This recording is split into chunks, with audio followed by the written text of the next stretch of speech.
নমস্কার বন্ধুরা, কেমন আছেন সবাই? আজকে আবারও একটি নতুন ব্লগে আপনাদের সবাইকে অনেক অনেক স্বাগত জানাই। তো এখন এই যে চলছে শ্রাবণ মাস, এই শ্রাবণ মাস মানে তো বর্ষাকাল। আর বর্ষাকাল বলেই আজ গত কয়েকদিন ধরে প্রচুর পরিমাণে বৃষ্টি হচ্ছে। তো আমি সকাল সকাল বাসি কাজ সব সেরে নিয়েছি আর এদিকে স্নানও করে নিয়েছি। আর তারপর এসেছি এই যে একটু ঠাকুরকে ফুল জল দিতে। তো শ্রাবণ মাস হচ্ছে আমরা জেনে থাকি যে শিবের জন্ম মাস, তার জন্য শ্রাবণ মাসে 4টে সোমবার থাকে, সেগুলোকে শিবের মাথায় জল ঢালা হয় ও একটু পালন করি, মানে একটু নিরামিষ খাই, এরকম যতটুকু সম্ভব হয় করি। তো আজকে সোমবার ছিল না, আজকে অন্য একটা ডেটই ছিল। তো দেখো এই শ্রাবণ মাসে এখন এই মানে বর্ষাকালে মানে এতটাই সমস্যা হয় যে কোনো রকম সবজি পাওয়া যায় না। প্রত্যেক দিন একটাই চিন্তা করতে হয় যে কী রান্না করব। তো তারপর যেহেতু মানে বৃষ্টি হয়েছে, তাই উপরে ছাদে কিছু গাছ লাগানো ছিল, গাছগুলো দেখছি খুব সুন্দর হয়ে উঠেছে, একদম সতেজ চকচকে হয়ে উঠেছে। আর দেখো গত 2-3 দিন ধরে সমানে বৃষ্টি হওয়ার পর আজ একটু অল্প রোদ উঠেছে, তাই ভাবলাম চলো ছাদে গিয়ে দেখি গাছগুলোর কী অবস্থা। তো এসে দেখছি গাছগুলো বেশ মানে সবুজ হয়ে বড় হয়ে গেছে। তো তাই ভাবলাম চলো আজকে একটু এই পুঁই শাক নিয়ে যাই, আর এই পুঁই শাকটাই আজকে রান্না করব। তো তার জন্য একটু খুব নরম কচি দেখে যে গাছের ডগাগুলো আছে সেগুলো একটু কেটে নিচ্ছি। আর এখানে আরও অনেক গাছ আছে, যেমন কুমড়ো গাছ লাগানো হয়েছে, তারপর লঙ্কার গাছ আছে, অনেক রকম গাছ আছে। তো সেই সময় সব গাছগুলো এক জায়গাতেই আছে, তাই গাছের ফাঁকে ফাঁকে অল্প স্বল্প ঘাসও বেরিয়ে গেছে, তার জন্য জায়গাটা একদম পুরো এবারে মনে হচ্ছে যেন গাছে একদম বাগান হয়ে উঠেছে। তো দেখো আমি ওই পুঁই শাকগুলো একটুখানি তুলে নিয়ে আসলাম, আর দেখলাম ঘরে ফ্রিজে অল্প কিছু সবজি ছিল, মানে কয়েকটা ঢ্যাঁড়স ছিল, একটা ঝিঙে, এগুলো সব গাছেরই।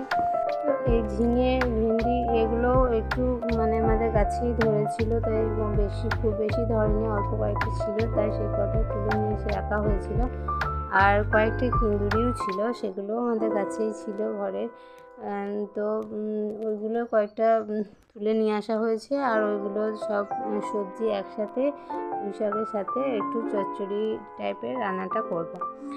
তো এখন ওই যে বললাম বর্ষাকাল, এখন যেহেতু আমাদের সব সাধারণ ঘরে সবাই চাষে লেগেছে, তাই বাবা কয়েকদিন বাজার যেতে পারেনি, তাই কোনো মানে বাজার থেকে কোনো কিছু নিয়ে আসাও হয়নি, এমনকি শুধু ডিমটাই ঘরে আছে, মাছটাও খুব একটা আনা হচ্ছে না। বাজারে না গেলে তো মাছও নিয়ে আসা হয় না, তাই এই কয়েকদিন কোনো রকম অসুবিধা করে একটু করে চালানো হচ্ছে, কারণ বাজার যেতে পারছে না যেহেতু চাষের কাজে লেগেছে। তো চলো সবজিগুলো আমি সুন্দর করে ধুয়ে নিলাম, আর তারপরে দেখো একটু যে সবজিগুলো ছিল সেগুলো একটু তেলে ভেজে নিচ্ছি। তার কারণ একবারে যদি রান্নাটা করা হয় তাহলে ওই ভিন্ডি তারপর কিন্দুরি এগুলো খেতে খুব একটা ভালো লাগে না, ওই জন্য ভাবলাম কি অল্প করে একটু ভেজে তুলে নিই, তারপর রান্নাটা বসাবো। আর এই সব সবজি দিয়ে পুঁই শাকের চচ্চড়ি করলে না কোনো রকম মশলার দরকার হয় না, একটু ফোড়ন দিয়ে বসিয়ে দিলে খুব ভালো হয় খেতে, আর খেতেও কিন্তু খুবই টেস্ট হয়। তো তার জন্য আমি তেল দিয়ে দিয়েছিলাম, আর তেলের ওপর একটু পাঁচফোড়ন, শুকনো লঙ্কা আর একটু আদা ঘষে দিয়ে দিয়েছিলাম, আর সেটা দিয়েই আছে তরকারিটা রান্না করব।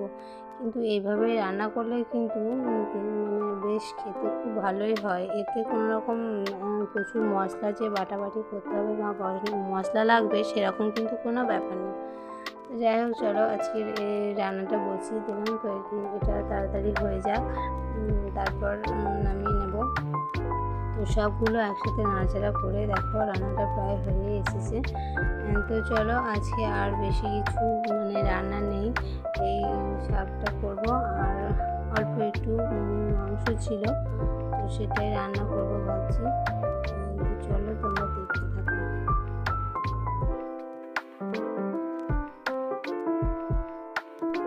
যে বললাম খুব বেশি রান্না নেই, আর এই মাংসটা রান্না করলে আমার হয়ে যাবে। তো চলো আজকে ভিডিও এটুকু, ভালো লাগলে অবশ্যই একটা লাইক দিও, আর অবশ্যই কমেন্টে জানিয়ে দিও কেমন লাগলো, আর চ্যানেলটা সাবস্ক্রাইব করে দিও। টাটা।